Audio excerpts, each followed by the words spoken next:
अस्सलाम वालेकुम नाज़रीन, मैं हूं आपका होस्ट साकिब मुनीर। आज हम एक लोकल स्टेडियम में आए हैं जहां पर प्लेयर्स प्रैक्टिस कर रहे हैं। तो इनसे जानते हैं जो कल फवाद चौधरी साहब ने प्रेस कॉन्फ्रेंस की है कि फ़ेक ये सारी थ्रेड्स फ़ेक थी। उन्होंने सारा उनके रिकॉर्ड दे दिए हैं। इंडिया का भांडा फूट गया है कि ये चाहता ही नहीं कि पाकिस्तान में क्रिकेट हो। न्यूजीलैंड को हम होस्ट कर रहे थे, न्यूजीलैंड बिना खेले यहाँ से चली गई है। तो जानते हैं क्रिकेटर से कि इनके क्या व्यूज़ हैं। अस्सलाम वालेकुम। वालेकुम अस्सलाम। आपका नाम? राना फरमान इलाही। राना फरमान साहब, आप क्रिकेट खेलते हैं? जी जी, मैं क्रिकेट विकेट कीपर बैट्समैन हूँ मैं। अच्छा, विकेट कीपर बैट्समैन है। अच्छा, मुझे ये बताएं, न्यूजीलैंड की टीम आई 11th और उन्होंने मतलब जब मैच खेलना था बता दिया कि हम मैच नहीं खेल रहे। फवाद चौधरी साहब ने कल पूरी हमने इंक्वायरी की है जिस पे पाकिस्तान ने इंक्वायरी किया और उसमें वो सारी फेक निकली हैं जो ईमेल की गई थी और जो थ्रेड्स थी सारी वो फेक, वो इंडिया से जनरेट हुई, नए अकाउंट बने, उन्होंने सारा रिकॉर्ड भी दे दिया है। तो इसके बारे में आप क्या कहेंगे कि ये कैसा मतलब आपको दिल को झटका लगा? मैं पहले बात ये कहना चाहता हूँ कि जो न्यूजीलैंड क्रिकेट बोर्ड है ना, उसको ये पता होना चाहिए जो हमारी पाकिस्तान आर्मी और इंटेलिजेंस है, जितनी भी हमारी एसआई के अदारे हैं और हमारी जितनी भी एजेंसियाँ हैं ना, और सिक्योरिटी फोर्सेस जितनी भी हमारी तेज़ है, वो पूरी दुनिया में मानी जाती है। इस बात को पता है। अभी मैं एक बात छोटी सी बता दूँ कि फैज़ अहमद फैज़ जो हमारी एसआई के जनरल हैं, जो अभी जब तालिबान हुकूमत बना रहे उधर गए थे तो इंडिया उस वक्त भी आग लगी थी कि अभी वो बना रहा है, ऐसे हो गया। तो इसने बदला लेना चाहा कि हम न्यूजीलैंड को डराते हैं, इसी तरह करते हैं फेक करने के बाद। लेकिन न्यूजीलैंड को ये सोचना चाहिए था, जब हमारी एजेंसीज़ और हमारी आर्मी उनको मुतमिन कर रही थी तो उसको हो जाना चाहिए था। 5-7 दिन से वो इधर रह रहे थे, प्रैक्टिस भी कर रहे थे, लेकिन उससे पहले उन्होंने ये नहीं सोचा था कि भी हमारी एजेंसी ये जो सिक्योरिटी प्लान है ये सही नहीं है। लेकिन आज तक मैं बता दूँ कि हमारा PSL हुआ। अच्छा, मुझे ये बताइए, ये जो फेक चली हैं सारी थ्रेड्स और फेक सारा प्रूव हो गया है, फवाद चौधरी साहब ने प्रेस कॉन्फ्रेंस उसमें प्रूव कर दिया कि ये, तो इसके बारे में आप इंडियंस के मैं इंडियन से यही कहना चाहता हूँ कि देखो, ये क्रिकेट पाकिस्तान को बदनाम करना चाहते हैं कि पाकिस्तान के अंदर क्रिकेट ना हो, क्योंकि इनका इमेज बहुत ख़राब होता है, बहुत ज़्यादा ये नीचे गिरते हैं। क्योंकि अब जो उनसे कि वर्ल्ड कप की मेज़बानी इनके पास थी, लेकिन वो इनके पास नहीं रही, वो भी बाहर हो रही है। अगर मैं इस तरीके के कई तरीके खोलता हूँ, न्यूजीलैंड के अंदर हमला हुआ बांग्लादेश की टीम के ऊपर, इनके अंदर हमला हुआ है यहाँ पे, तो इनकी यानी कि साथ सारा कुछ होता है। लेकिन पाकिस्तान की इनको जो बदनाम करने की साजिश थी कि पाकिस्तानी क्रिकेट यहाँ से ख़त्म की जाए, ये बाहर जाके खेलें, तो ये सबसे ज़्यादा जो इंडिया की ये घटिया तरीन मैं कहूँ ना, ये वो कौम है घटिया तरीन। इससे अगर कोई और भी लफ्ज़ होता मैं ज़रूर यूज़ करता मैं उसको, इनके लिए, ख़ासकर इसके बोर्ड के लिए, इनके क्रिकेटर के लिए, कोहली के लिए, क्योंकि ये वो प्लेयर हैं कि जो ग्राउंड में खेलते हैं लेकिन कभी भी इन्होंने अपना इमेज ठीक नहीं रखा मेरे मुताबिक। शुक्रिया। अच्छा भाई, आपका क्या नाम है? मेरा नाम मोहम्मद असद है। मोहम्मद असद, मुझे ये बताओ, आपने कल से न्यूज़ देख रहे होगे, फवाद चौधरी साहब ने प्रेस कॉन्फ्रेंस की है, क्रिकेटर्स जो हैं एक्सपोज हो गया इंडिया का ये सारा मामला जो इन्होंने फेक ये जनरेट की थी, ईमेल्स की थी, थ्रेड्स दी थी, तो वो इसके बारे में आप क्या कहें? सबसे पहले मैं कहूँगा जी कि न्यूजीलैंड बोर्ड को जो भी वो कह रहे हैं कि हमें थ्रेट्स आई हैं, सबसे पहले उनकी जो एजेंसीज़ हैं उनको चेक करना चाहिए था, कंफर्म करना चाहिए था कि ये थ्रेट्स आ रही हैं और कहाँ से आ रही थी। उन्हें अपने तरीके से पहले ये देखना चाहिए था। उसके बाद अगर उनको थ्रेट्स गई हैं, अब जैसे हमारे फवाद चौधरी साहब ने जो हैं उन थ्रेट्स को प्रूव कर दिया है कि ये सारी थ्रेट्स इंडिया की तरफ से आई हैं, वो सब थ्रेट्स फेक थी और वो जितने भी थ्रेट्स आई थी वो इंडिया से नए अकाउंट बना के थ्रेट्स भेजी गई थी। और जैसा कि आप जानते हैं, उन्हें पूरी दुनिया को पता है कि हर साल एक रैंकिंग्स होती है आर्मी और एजेंसीज़ की, जिसमें पाकिस्तान की आर्मी और एजेंसी हर दफ़ा टॉप पे आती है। और न्यूजीलैंड को ये पता होना चाहिए था कि पाकिस्तान की आर्मी और एजेंसीज़ अपना पूरा तरह से काम कर रही हैं, उन्हें अपनी तरफ से भी करना चाहिए था। लेकिन ये बहुत गलत है कि उन्होंने अपनी तरफ से नहीं किया और वापस चले गए, उन्हें चेक करना चाहिए था पहले। अच्छा, मुझे ये बताइए, अब पाकिस्तान को क्या करना चाहिए जब कैसे ये सारा कुछ प्रूव हो? जी, अब पाकिस्तान तो एक पीसफुल कंट्री है, मेरा जहाँ तक ख़्याल है कि उनकी तरफ खेलना चाहिए। अब जैसे न्यूजीलैंड की तरफ नहीं जाना चाहिए, इंग्लैंड को भी देखना चाहिए। जैसे आपको पता है कि इंग्लैंड ने भी मना कर दिया है, तो ये बहुत गलत बात की है, इंग्लैंड की तरफ से भी बहुत है। लेकिन अब पाकिस्तान को चाहिए, पाकिस्तान भी तब तक उनकी तरफ ना खेले जब तक वो माफ़ी ना मांगे। आप मतलब आप चाहते हैं कि वो माफ़ी मांगें और अगर वो दोबारा कोशिश करें या तो अपनी टीम को यहाँ पर भेज के इजाला कर सकते हैं? माफ़ी की सबसे बड़ी वजह ये है कि उन्होंने अपनी तरफ से कंफर्म नहीं किया कि ये क्या हुआ है, क्या सीन है। वो बस आई हैं, उन जो भी आई हैं उनको थ्रेट्स आई हैं, वो उन्हें देख के फ़ौरन ही चले गए। पहले थ्रेट्स को कंफर्म करते।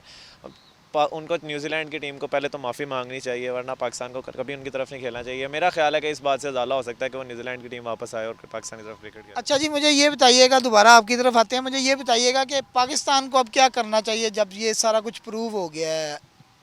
देखिए, जो रमीज़ राजा ने बात की थी ना एक इंटरव्यू के अंदर, जब इंटरव्यू दे रहे थे कि अब इज़्ज़त उसी को मिलेगी जो इज़्ज़त के काबिल होगा, हमने बहुत देख लिया है। अब जिसने क्रिकेट खेली है हमारी कंट्री के अंदर खेलनी है। जो आपने जो सवाल किया ना कि अब पाकिस्तान को क्या करना चाहिए, नंबर एक, आईसीसी को सोचना चाहिए और न्यूजीलैंड से माफ़ी मंगवानी चाहिए। उसके बोर्ड को एक तरफ़ा फ़ैसला था ना ये, क्योंकि बगैर बताए टॉस से कुछ देर पहले इन्होंने दौरे को मनसूख किया। इसलिए मैं कहता हूँ कि न्यूजीलैंड को चाहिए कि वो आए, माफ़ी मांगे और आईसीसी के साथ और पाकिस्तान के क्रिकेट बोर्ड के साथ दोबारा फिर पाकिस्तान क्रिकेट आके खेले, और लोग आवाम को जितनी भी हमारे ममालिक हैं, जो टीमें हैं, उनको ये सबक दें कि भी पाकिस्तान एक महफूज मुल्क है। जैसे डैन समी ने कहा कि अगर तुम्हें कोई ख़तरा हो तो पाकिस्तान के अंदर हो, ग्रेस गिल ने कहा, लेकिन ग्रेस गिल किसी मजबूरी की वजह से वो नहीं आ सका पाकिस्तान के अंदर, फैमिली की वजह से। अच्छा, आप अस्सलाम वालेकुम, आपका नाम क्या है? मेरा नाम मूसा हक। मूसा, मुझे ये बताओ, जितने प्लेयर्स आपने देखे इंटरनेशनल और नेशनल, सबकी सिंपथीज पाकिस्तान के साथ थी जब न्यूजीलैंड वापस चला गया, और बाकी ये सारा ड्रामा आप लोगों को पता चल गया कि ये फेक था सारा कुछ, उन्होंने पाकिस्तान ने प्रूव कर दिया, उनके रिकॉर्ड दे दिए उनको। तो अब आपका मतलब क्या फीलिंग्स हैं इस बारे में कि क्या क्या होना चाहिए? देखें, जैसे कि अब आपने देखा है पिछले मंथ्स के अंदर पीएसएल भी पाकिस्तान में हुआ, इतने फॉरेनर प्लेयर्स पाकिस्तान में खेलने आए हैं, उन्होंने ऐसा कोई सिक्योरिटी इशू नहीं क्रिएट किया जिस तरह के न्यूजीलैंड ने क्रिएट किया है। तो मैं बिल्कुल ही इस चीज़ पे बिलीव करता कि जैसे कि न्यूजीलैंड ने जिस तरह हमारी सिक्योरिटी को इशू बनाया, हमारी सिक्योरिटी दुनिया की नंबर 1 सिक्योरिटी है, हमारी पाक आर्मी हमारी दुनिया की नंबर 1 पाक आर्मी है। तो और जैसे देख और तो इंडियंस की ये जो फेक इन्होंने ये हरकत की है, जो भांडा फूटा है इंडिया का, इसके बारे में आप देखें, इंडिया जितनी मर्ज़ी कोशिश कर ले पाकिस्तान को नीचा करने की, वो बिल्कुल नहीं कर सकती, क्योंकि हमारे साथ हमारी रब की ज़ात है, अल्लाह ज़ात है हमारे साथ। इंडियन कौम ही इतनी घटिया तरीन कौम है, वो हमारी क्रिकेट पाकिस्तान में तो उसने होने नहीं देनी। मेज़बानी भी उनके पास थी जो अब उनके पास नहीं रही, वो आईसीसी भी जो अब इंडिया में होनी थी वो अब बाहर हो रही है। जी बिल्कुल। अच्छा, तो आप अब पाकिस्तान को कैसा मशवरा देते हैं कि हमें क्या करना चाहिए, किस प्लेटफॉर्म पे जाना चाहिए अपनी क्रिकेट को बहाल करने के लिए, जबकि ये सारा कुछ फेक निकला है उसके बाद? पाकिस्तान देखिए जिस तरह चल रहा था उसको उस तरह ही चलना चाहिए, क्योंकि सबके सामने हमारी आर्मी के देख लें कितनी सिक्योरिटी हमारी सामने दुनिया जानती है। इतने प्लेयर्स फॉरेनर्स प्लेयर्स हमें सपोर्ट कर रहे हैं, जैसे कि आपने क्रिस गेल की आपने वो देखी है, ट्वीट देख लिया आपने, डैरेन सेमी को देखें आप, पाकिस्तान के साथ उसका किस तरह का रिलेशन है। तो पाकिस्तानी क्रिकेट बिल्कुल ठीक चल रही है, इसको इस तरह ही चलना चाहिए, कोई इसके अंदर कमी पेशी नहीं है। अच्छा, न्यूजीलैंड के प्लेयर्स जो से हैं वो भी उनका भी उसके भारतीय मीडिया से गुफ्तगू की है उनके कैप्टन ने, तो वो चाह रहे हैं खेलना, वो कह रहे हैं हमें बड़ा दिली दुख हुआ, पाकिस्तान की क्रिकेट बड़ा पसंद करते हैं, क्रिकेट लवर्स हैं और बहुत। तो ये प्लेयर्स के बारे में आप क्या कहोगे जो न्यूजीलैंड की टीम खुद चाह रही है कि? अब इस बारे में तो मैं अब आपको क्या बताऊँ, न्यूजीलैंड के प्लेयर्स अगर खेलना चाह रहे हैं तो फिर अब अंदर की बात है, अगर ये वापस गए हैं तो ये आईसीसी को ही पता है अब कि न्यूजीलैंड जो है क्या नाम। बहुत शुक्रिया। अच्छा, हमारे साथ कुछ और प्लेयर्स मौजूद हैं, हम चलते हैं उनकी तरफ, मेरे साथ रहिएगा। अस्सलाम वालेकुम, आपका नाम? जी मेरा नाम, वालेकुम सलाम, मेरा नाम साबिर है। अच्छा साबिर, ये बताइए, फवाद चौधरी साहब ने एक प्रेस कॉन्फ्रेंस की है कि जो जितनी ये साजिश थी ये एक्सपोज हो गई है, कहाँ से ये हुई, फेक थी सारी, तो इसके बारे में आप क्या कहेंगे कि मतलब इतनी एक साजिश की वजह से हमारी न्यूजीलैंड की टीम भी वापस चली गई सारा कुछ, तो आपके क्या है इस पे? सर बेसिकली बात यह है कि ये जो इंडिया ये हमारे ख़िलाफ़ प्री प्लान जो है ना, ये साजिश करता है और शुरू से करता आ रहा है। और इसके मतलब DGI SPR Asif general Bajwa ने भी कहा था कि वो हमारे ख़िलाफ़ जो है ना 5th जनरेशन वॉर जो है उन्होंने शुरू की हुई है, और जिसकी वजह से वो न्यूजीलैंड की टीम भी वापस चली गई है, और इसके वजह से हमारी क्रिकेट को बहुत नुकसान हुआ है। और इनिशिएटिव लिया इमरान खान साहब ने और मीर रजा साहब ने, उन्होंने कहा कि हम ICC के पास जाएंगे, इनके ख़िलाफ़ रेड करेंगे कि वो इस तरह नहीं जाने चाहिए थे उन्हें, और ये जो एक सोची समझी साजिश के तहत हमारी क्रिकेट को तबाह किया जा रहा है, और इंशाल्लाह हम ऐसा नहीं होने देंगे। इंशाल्लाह हम क्रिकेट को बहाल रखेंगे। यहाँ पे माशाल्लाह कितने लड़के हमारे इधर प्रैक्टिस कर रहे हैं और पूरे जोशो खरोश के साथ हम अपनी टीम के साथ हैं, और वर्ल्ड कप भी हम उनकी सपोर्ट करेंगे, इंशाल्लाह वो जीत के आएंगे। इमरान ये बताएं कल फवाद चौधरी साहब ने एक प्रेस कॉन्फ्रेंस की है जिसमें सारा कुछ बता दिया कि कौन सा मुल्क इसमें इन्वॉल्व था, कौन, और सारा कुछ एक्सपोज हो गया, सारा कुछ फेक था।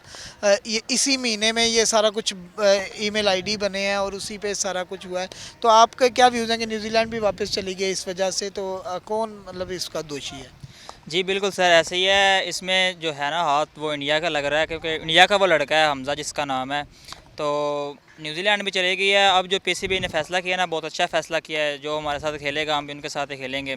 तो इंग्लैंड ने भी कहा कि इंशाल्लाह हम ना, हमारे प्लेयर जो है ना वो ठीक नहीं है, हम भी इंशाल्लाह दौरा करेंगे पाकिस्तान का। तो अच्छी उम्मीद है इंशाल्लाह वो दौरा करेंगे पाकिस्तान का। अब्दुर्रहमान, मुझे ये बताओ, कल फवाद चौधरी साहब ने प्रेस कॉन्फ्रेंस की है, उसमें सारा कुछ बता दिया है कि कहाँ से ये ईमेल्स चली, कहाँ सारा फेक था, हमारे हमसाए मुल्क से ये सारा कुछ हुआ। तो आप क्या कहोगे इसके बारे में कि ये साजिशी जो नासिर हैं इसमें हमारे क्रिकेट को कितना नुकसान पहुँचा और इनके साथ क्या होना है? देखिए बिल्कुल नुकसान तो हुआ है, लेकिन अगर हम इंडिया ने जिस तरह साजिश की है तो इसमें फ़ाइनल जो डिसीजन था वो तो न्यूजीलैंड का था ना। तो हम ये नहीं कह सकते कि इंडिया ने सारा रोका। देखिए जो हतमी फ़ैसला हुआ वो तो न्यूजीलैंड के बोर्ड ने किया है, और उनके जो गवर्नमेंट के वज़ीर आज़म प्राइम मिनिस्टर, हमारे प्राइम मिनिस्टर ने उन्हें कॉल भी की थी कि यहाँ पे ऐसा कोई थ्रेट नहीं है, तो आप अपनी टीम को कैरी करने दें मैचेस को, तो कोई इंशाल्लाह प्रॉब्लम नहीं होगा। लेकिन उन्होंने भी इस बात पे भी यानी कि कोई देखा नहीं और अपना हतमी फ़ैसला सुना दिया कि हम नहीं खेलेंगे। अच्छा, मार्टिन गुप्टिल की बीवी को एक मेल जाती है कि जिसमें हम आपके हस्बैंड को कत्ल कर देंगे अगर ये पाकिस्तान में आके खेला, तो वो डरेंगे नहीं अगर उनके प्लेयर? यार देखें, बिल्कुल थ्रेट है। फिर कोई भी हो, आपको, मुझे, या किसी को भी कोई थ्रेट इशू मिले या फिर किसी तरीके से भी थ्रेट तक का उन तक पहुंचे, तो ज़ाहिरी बात है वो भी थोड़े घबरा जाते हैं। तो देखिए जो हुआ, अल्लाह ने इसमें कोई ना कोई मसलियत रखी होगी। इंशाल्लाह जो होगा बेहतर होगा, और बहुत होपफुल हैं कि इंशाल्लाह जब इस बार दोबारा PSL होगा 2022 का, तो इंशाल्लाह वो प्लेयर्स जो इंडियन प्रीमियर लीग में आते हैं और स्पेशली PSL में नहीं, इंशाल्लाह होपफुली वो भी सारे आएंगे। तो इंशाल्लाह हमारी क्रिकेट एक बार फिर बहाल हो जाएगी, और बड़ी उम्मीद है कि इंशाल्लाह नेक्स्ट ईयर ऑस्ट्रेलिया दौरा करेगी। बिकॉज़ ऑस्ट्रेलिया की अभी जो टीम है उन्होंने भेजी हुई है सिक्योरिटी वाली, वो यहाँ पे जायज़ा ले रहे हैं। तो होपफुली कि क्रिकेट आएगी वापस।